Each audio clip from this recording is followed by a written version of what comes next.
Hoje a nossa convidada, a nossa querida Ana Cristina, trazer um tema para a gente refletir um pouquinho como a gente se relaciona com o hoje e com o amanhã.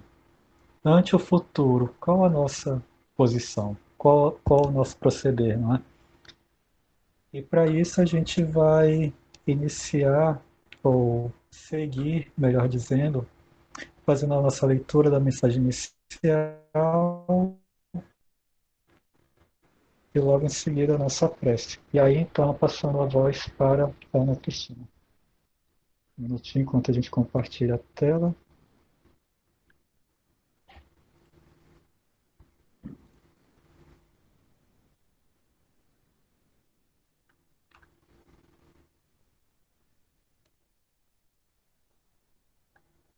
Muito bem.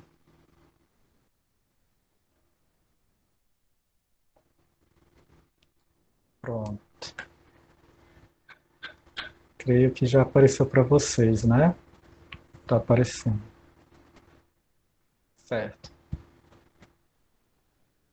Bom, então a mensagem de hoje é intitulada Orientação. É uma mensagem do Vinha de Luz, psicografia de Chico, ditada por Emmanuel. Orientação. E procureis viver quietos e tratar. Impressão minha ou a tela ficou estranha?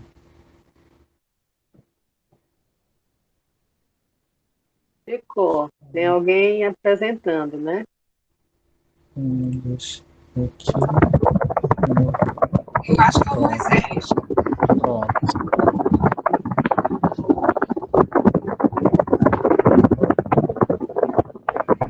Um instantinho.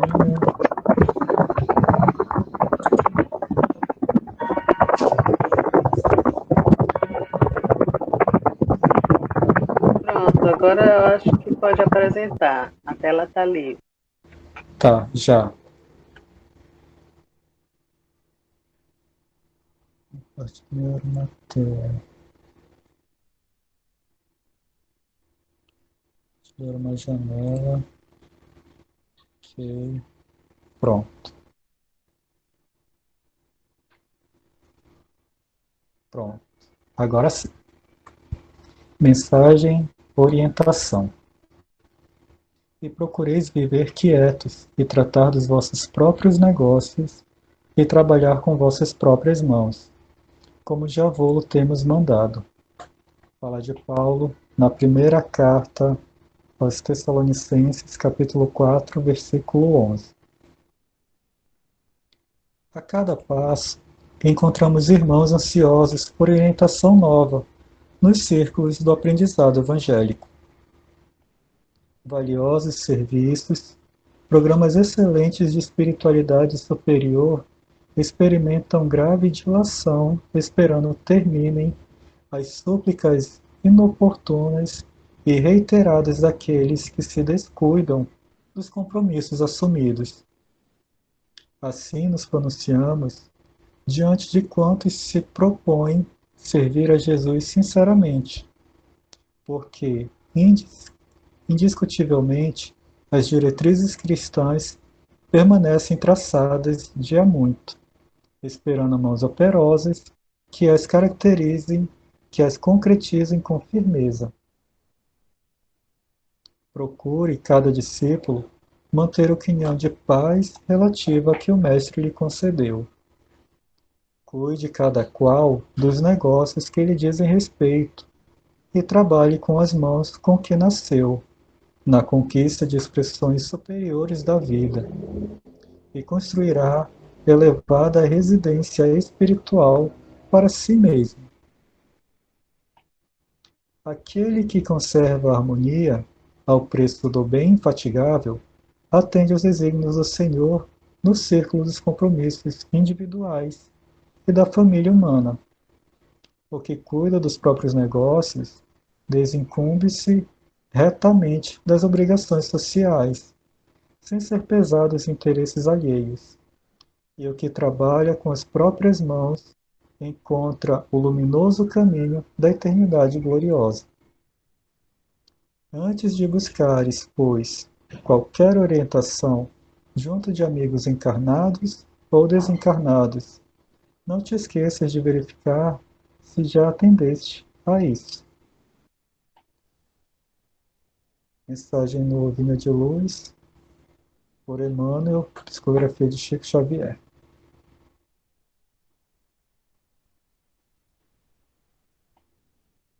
Bom, então agora a gente convida a nossa prece inicial, fechando nossos olhos nesse momento, para que juntos possamos nos permitir o envolvimento da equipe de trabalhadores espirituais dessa casa bendita, Centro Espírita Nosso Educandário de Luz, que apesar de nos encontrarmos hoje distante de seu ambiente físico, nos encontramos reunidos em seu ambiente espiritual, juntos em nossos lares, mantendo esse vínculo de harmonia, de fraternidade, de vinculação com a equipe espiritual superior, com os ensinos do nosso Mestre Jesus. Querido amigo, abençoe, Senhor, o momento de agora, que possamos fazer as reflexões necessárias para as mudanças de hábitos que devemos assumir em nossas vidas. Abençoe também em especial nossa querida irmã Ana Cristina, que ela se sinta bem, que ela traga as falas, as reflexões que preparou para a noite de hoje. E juntos, Senhor, possamos seguir a semana ao teu lado. Obrigado mais uma vez, que assim seja. Bom, então, Ana, seja mais uma vez bem-vinda. Sinta-se à vontade, estamos todos ouvidos. Ok, Regilson, muito obrigada. Boa noite a todos. Para mim é uma grande alegria estar aqui com vocês, para nós tratarmos de um tema que, embora o nome se refira a futuro, é um tema bem atual, bem presente nas nossas vidas.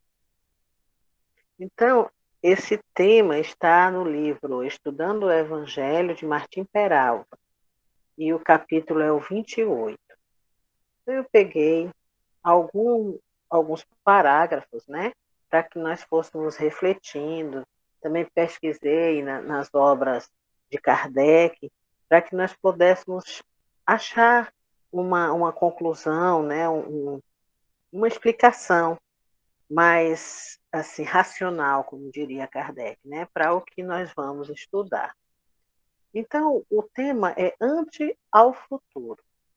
E Martins Peralva inicia com uma frase que está na carta de Paulo, a segunda carta de Paulo a Timóteo, capítulo 3, no item 1, que ele diz: nos últimos dias sobrevirão tempos difíceis.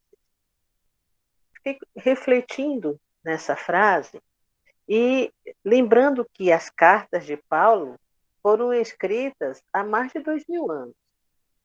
Bom, se o tema se refere ao futuro, por que que o autor foi buscar numa carta tão do passado reflexões para o que nós estamos vivendo? E aí, o que que nós fomos compreendendo no decorrer do estudo? O clima que nós estamos vivendo atualmente, toda essa apreensão que a humanidade está se debatendo, confirma as palavras de Paulo se manifestando no tempo presente. E o autor usa essa expressão: nuvens sombrias, pronunciadoras de violentos temporais, desfilam no espaço infinito. Nós observamos escancaradamente a subversão dos valores morais, as paixões humanas, os entrechoques de ideias, o egoísmo. Também observamos situações físicas como os cataclismas, as mortes coletivas, tudo que está acontecendo e vai espalhando sementes de desconfiança, medo. Nessa fase que nós espíritas compreendemos como sendo a transição planetária. As pessoas começam a buscar ajuda no alto. O autor usa a expressão elevam-se clamores. E ele divide em 2 grupos o tipo de pessoa que faz esse tipo de oração, esse tipo de clamor, que procura por Deus nesse momento. Ele diz assim: de um lado, a prece sincera daqueles que neste momento decisivo da história humana recordam, envolvidos em sublimes eflúvios de esperança e amor, a mensagem de paz trazida à terra e legada aos homens por Jesus. Isso é um grupo que faz a prece recordando os eflúvios de esperanças que Jesus trouxe para nós. Esse grupo eu identifiquei como sendo nós, e os espíritas, que temos a condição de recordar essas palavras que foram trazidas pelo Mestre e que, dessa vez, de maneira bem clara, bem esclarecida, com o advento do Espiritismo. Do outro lado, tem um outro grupo que também eleva os clamores ao alto, mas esse é do homem contemporâneo, é do homem moderno, que em sua maioria, segundo o autor, é inacessível às eternas verdades, que olha entristecido sobre os longos caminhos da vida e vê somente o que lhe permite o seu limitado poder visual, o sombrio espetáculo de sombrias paisagens. O materialista, que só vê o que está enxergando, não consegue ler nas entrelinhas, em virtude de não ter a espiritualidade desenvolvida, em virtude de só ver o que o olho, o que o sentido da visão pode enxergar. E aí, o que acontece? A angústia continua. Porque, segundo o autor, uns esquecem e outros desconhecem a lei de causa e efeito, que é a responsável pela estrutura moral, social e cultural das civilizações. Como assim? No livro do Evangelho, segundo o Espiritismo, Kardec fala com relação a isso. Ele diz assim, no item 19: ah, meus amigos, se conhecesseis todos os laços que prendem a vossa vida atual às vossas existências anteriores, se pudesses apanhar num golpe de vista a imensidade das relações que ligam uns aos outros os seres para efeito de um progresso mútuo, admiraríeis muito mais a sabedoria e a bondade do Criador. Isso está lá no nosso Evangelho, e quem cita essa passagem é um guia protetor, é um espírito que se intitula guia protetor. Então, aqui a gente tem a explicação sobre a lei de causa e efeito regindo a estrutura moral da sociedade em que nós vivemos, porque nós somos herdeiros de nós mesmos. Nós nascemos no lugar certo, nós nascemos na época certa, com as pessoas certas. E a sociedade em que vivemos é fruto do plantio, do nosso plantio, no nosso passado. Nós somos o que fizemos de nós.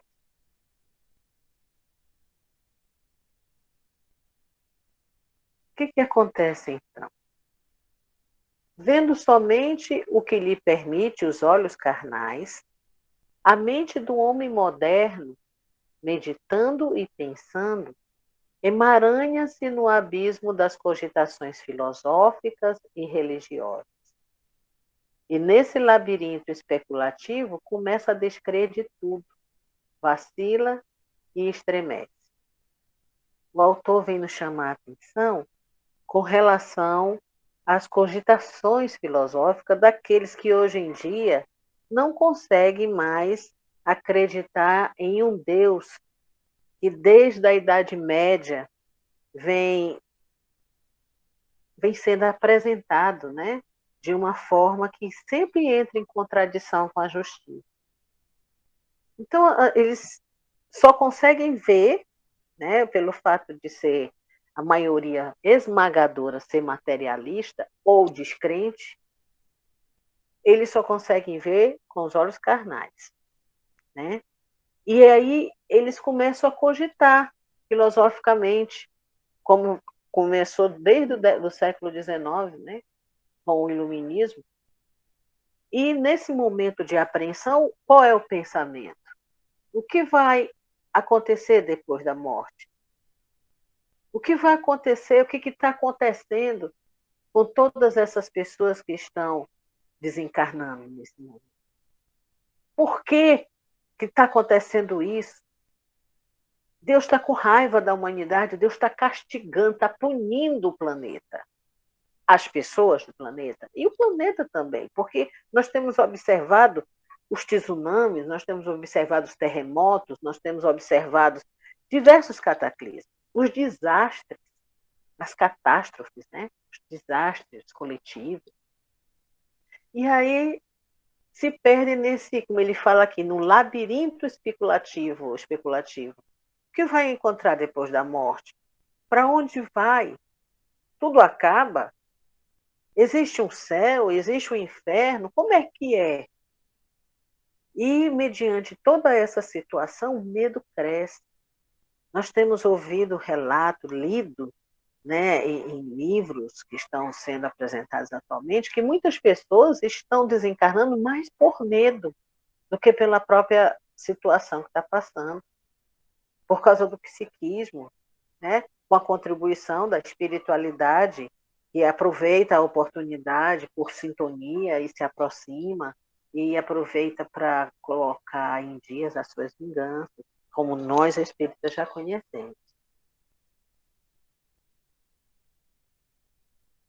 Leon Denis, no livro O Futuro do Espiritismo, ele diz assim: em toda parte sentimos no mesmo grau a insuficiência e a indigência dos ensinamentos dogmáticos, a sua impotência para atenuar as feridas, consolar a dor e explicar o destino humano. As religiões não estão dando conta. O autor coloca da seguinte forma: as religiões centenárias e milenárias, contrárias ao processo evolutivo da vida, porque estão convictas de que existimos uma única vez na Terra, e são escravizadas a perecíveis dogmas de fé, que são inexplicáveis e indiscutíveis, respondem por essa tendência certa. O que vai infiltrando cada vez mais nas consciências dos homens, especialmente dos homens que estudam, analisam e observam. Então, as religiões não têm mais poder com essas pessoas que trabalham com a razão e com a lógica. Essa questão de viver observando os dogmas sem poder discutir, essa liberdade que a nossa doutrina nos traz, de discutir no bom sentido, né? De discutir, de perguntar, de pesquisar, de tentar compreender, as religiões dogmáticas não têm. Isso não é permitido. Você tem que acreditar porque está escrito e você tem que acreditar, senão você é acusado de blasfêmia.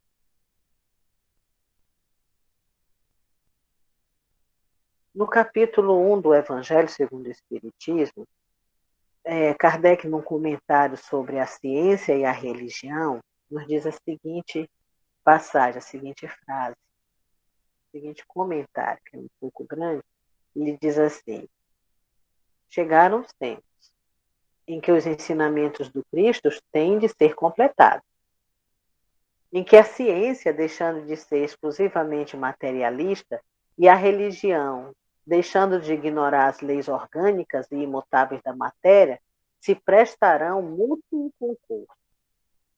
Então a religião adquirirá inabalável poder, porque estará de acordo com a razão, já se lhe não podendo mais opor à irresistível lógica dos fatos. Chegamos no tempo. A maioria do que nós encontramos nas obras básicas, na codificação espírita, agora a ciência está descobrindo. E nós já temos as respostas. O homem moderno pensa e medita, e reflete, e raciocina, ele começa a compreender que existe algo mais. E é o momento que o Espiritismo começa a se manifestar, digamos que como uma salvaguarda da nossa idoneidade moral, do nosso pensamento, estimulando a nossa coragem, a nossa força. E aí o autor fala assim: o crer por ouvir dizer está evidentemente fora das cogitações do homem moderno. Não dá mais para você crer porque você ouviu alguém dizer, porque você olhou ali naquele livro e está lá sem você poder nem perguntar por quê, né? Nem pensar no porquê.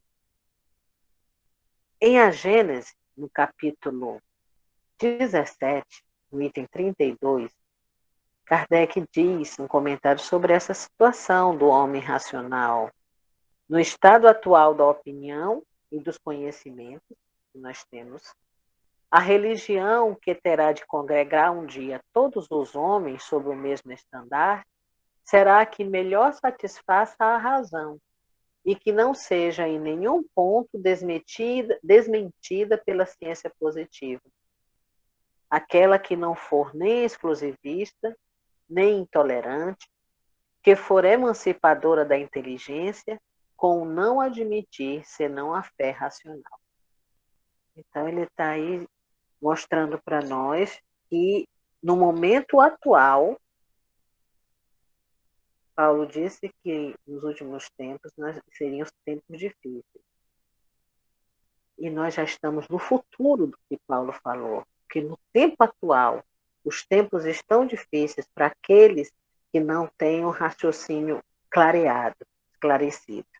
E é aí que vem a questão da religião que satisfaça a razão, que nós conhecemos como a nossa doutrina espírita.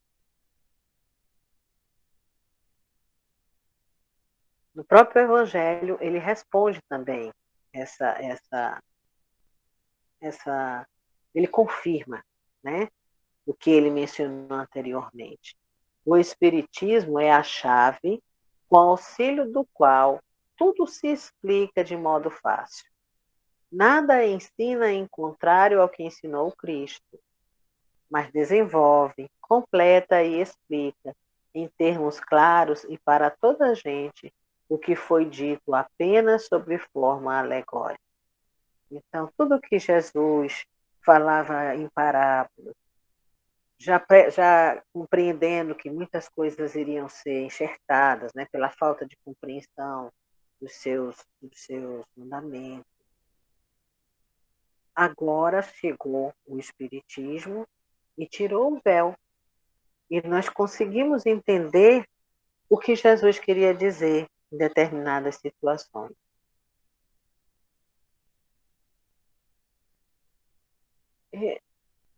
O que o Espiritismo pode nos esclarecer sobre o que está ocorrendo agora, sobre essa questão da transição planetária? Será que o Espiritismo nos traz alguma reflexão a respeito? Na Gênese, no capítulo 18, primeiro item, Kardec nos diz: são chegados os tempos marcados por Deus, em que grandes acontecimentos se vão dar para a regeneração da humanidade. Quando ele fala chegados os tempos, essa expressão, ele está se referindo ao sermão que Jesus fez aos seus discípulos no Monte das Oliveiras, onde ele fala sobre o sinal do fim dos tempos. E a expressão regeneração da humanidade se refere à transição que o mundo de provas e expiação está passando para um mundo de regeneração. É esse momento que está sendo colocado em xeque todo o que a gente estudou durante todo esse tempo, né? O que nós tínhamos já o conhecimento, por termos conhecido a doutrina, e aí nesse momento é como se não, nesse momento nós estamos sendo colocados à prova, estamos provando se realmente nós entendemos, né? Eu trouxe alguns trechos, não dá para trazer tudo porque é grande e está nos 3 evangelhos. Eu trouxe o que está em Lucas e no capítulo 21 é denominado Sermão do Monte das Oliveiras, a Igreja Católica denomina como Sermão Escatológico. Aqui eu peguei o versículo 7, o 9, o 28, o 29 e o 30 e o 31. Dá bem para a gente entender. Mestre, perguntaram eles, quando acontecerão essas coisas? E qual será o sinal de que elas estão prestes a acontecer? Esse era aquele momento que eles iam saindo de Jerusalém e de longe avistaram o templo, e Jesus disse que não ia sobrar pedra sobre pedra, e começou a falar dos sinais que quando isso iria acontecer. E aí, já no versículo 7, eles perguntam, né, quando acontecerão essas coisas e qual é o sinal que elas estarão prestes a acontecer. E Jesus responde, quando ouvirem falar de guerras e rebeliões, não tenham medo, é necessário que primeiro aconteçam essas coisas, mas o fim não virá imediatamente. Haverá grandes terremotos, fomes e pestes em vários lugares e acontecimentos terríveis. Quando começarem a acontecer estas coisas, levantem-se e ergam a cabeça, porque estará próxima a redenção de vocês. Observem a figueira e todas as árvores. Quando elas brotam, vocês mesmos percebem e sabem que o verão está próximo. Assim também, quando virem estas coisas acontecendo, saibam que o reino de Deus está próximo. Sinais do fim do tempo, Lucas, capítulo 21. Eu convido a quem queira se aprofundar mais, ele é bem grande, ele é bem explicativo, e a gente pode fazer associação com o que nós estamos realmente verificando nesse momento. Jesus estava com toda a sua propriedade, que a gente diz, fazendo uma premonição do que iria acontecer. Kardec comenta, para poder clarear um pouco a nossa visão, ele diz assim, por que seria, né, que essas coisas iriam acontecer? Como é que Jesus pôde? Nós sabemos das propriedades, né, das mediunidades de Jesus, né, tem a dupla vista, que ele podia ver antes, a capacidade de premonição, de ver antes, né, os acontecimentos, mas tudo isso porque existe uma lei, né? E tudo, né? Kardec comenta assim, o nosso globo, como tudo que existe, está submetido à lei do progresso. Ele progride fisicamente pela transformação dos elementos que o compõem, e moralmente pela depuração dos espíritos encarnados e desencarnados que o povoam. O nosso globo, ele sofre todo esse progresso físico pela própria natureza, né? Pela própria lei do progresso. Mas o homem também com o progresso espiritual que ele vai tendo, com o progresso intelectual, ele também vai concorrer para sanear as regiões insalubres, tornar mais fácil a comunicação, a terra mais produtiva, o que vai também contribuindo para que o nosso planeta vá progredir. Então, esse progresso é físico e espiritual. O progresso da humanidade se cumpre, pois, em virtude de uma lei. Não se segue que Deus lhe seja indiferente. Nós não estamos sozinhos. O seu pensamento anima sem interrupção todas as coisas. Em tudo penetra. É a força inteligente e permite e permanente que mantém a harmonia em tudo. Quando, por conseguinte, a humanidade está madura para subir um degrau, pode-se dizer que são chegados os tempos marcados por Deus. Como se pode dizer também que em tal estação eles chegam para a maturação dos frutos e sua colheita. Então, foi aquela passagem que ele falou lá da figueira, né? Quando ele diz observem a figueira. E todas as árvores, quando elas brotam, vocês mesmos percebem e sabem que o verão está próximo. Então, quando os sinais de que o verão está próximo aparecem nas árvores, quando elas começam a brotar. Então, da mesma forma, quando o homem está maduro, o que é que acontece? São chegados os tempos para que haja um progresso, porque o homem já está em condição de passar por aquela modificação, por aquela transformação. Mas em tais circunstâncias, diz Kardec no capítulo 9 do Evangelho, capítulo 14, item 9, perdão. Mas em tais circunstâncias, o que mais pode eficazmente restabelecer a coragem moral do que o conhecimento das causas do mal e a certeza de que não há desesperos eternos? Que de mais reconfortante, de mais animador do que a ideia que de cada um dos seus esforços é que depende abreviar o sofrimento, mediante a destruição em si das causas do mal.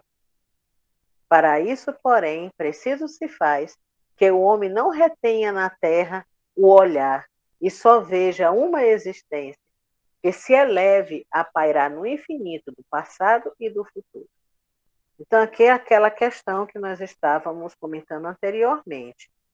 Né? O Espiritismo nos traz os princípios doutrinários. Né? Ele fala sobre a reencarnação, ele nos traz a pluralidade das existências, ele nos traz a lei de causa e efeito, ele nos traz todo um suporte para que nós possamos entender que não tem um sofrimento eterno, que nós estamos por aqui numa fase de transição, que a nossa vida verdadeira, originalmente, é a espiritual, né? Que depende de nós diminuir, sanar todos os sofrimentos, dependendo da nossa modificação moral, né? Da nossa mudança de comportamento.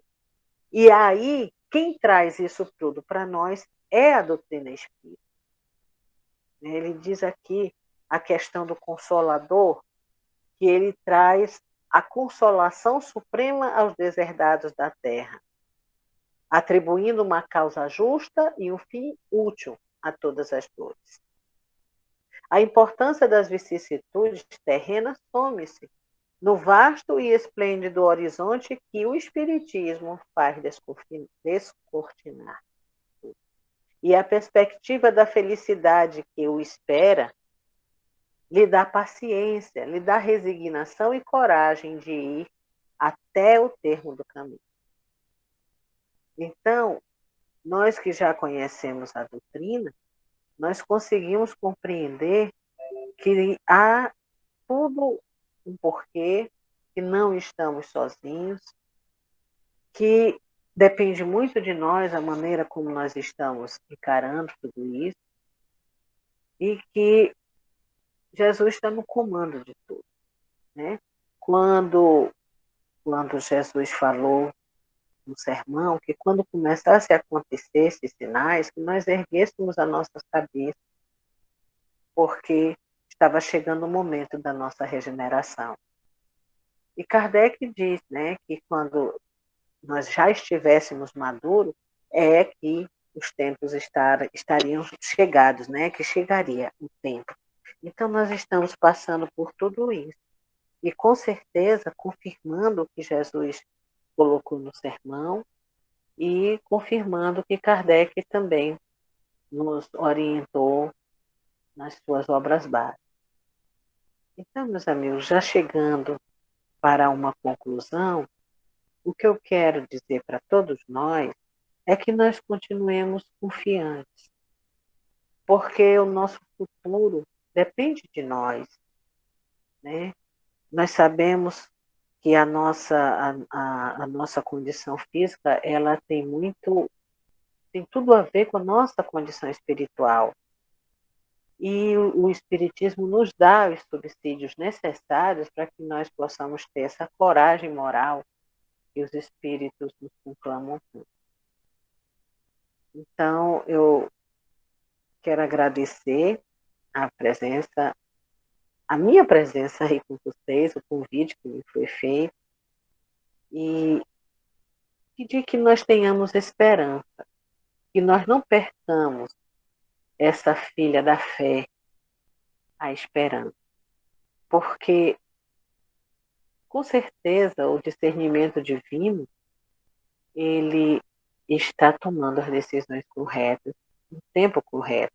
Cabe a nós cumprir, ser obediente na passagem do Evangelho, onde ele diz sobre a obediência e a resignação, ele diz que a obediência é o consentimento da razão. Então, para nós podermos estar de acordo com as políticas sanitárias, para que nós possamos estar fazendo as coisas como deve ser feito, como está sendo orientado, nós precisamos ser obedientes. E só é obediente quem tem o raciocínio para compreender o que está acontecendo e poder obedecer, o que é, com toda certeza, o caso daquele que conhece o Espiritismo. E a resignação, que é o consentimento do coração. Porque quando nós amamos, pelo menos quando nós estamos nesse ensaio ainda de nos amarmos, aprendendo ainda troncos e barrancos, nós vamos aprender a ser resignados, porque nós temos as pessoas que nós amamos junto de nós, nós não queremos que nada de mal aconteça com elas. Mas no momento que nós temos a confiança, a esperança, nós compreendemos que nada acontece por acaso, que tudo tem uma programação, nós conseguimos nos resignar diante da confiança e da fé que nós temos em Deus. E para nós que estudamos essa doutrina, fica tão claro, tão patente, esse cuidado que Deus tem conosco, esse amor que Jesus trouxe para nós, que nos fez conhecer. É isso que eu queria dizer para vocês. Quero agradecer mais uma vez e pedir a Jesus que possa nos dar força, coragem, para que nós possamos continuar firmes e fortes. Obrigada.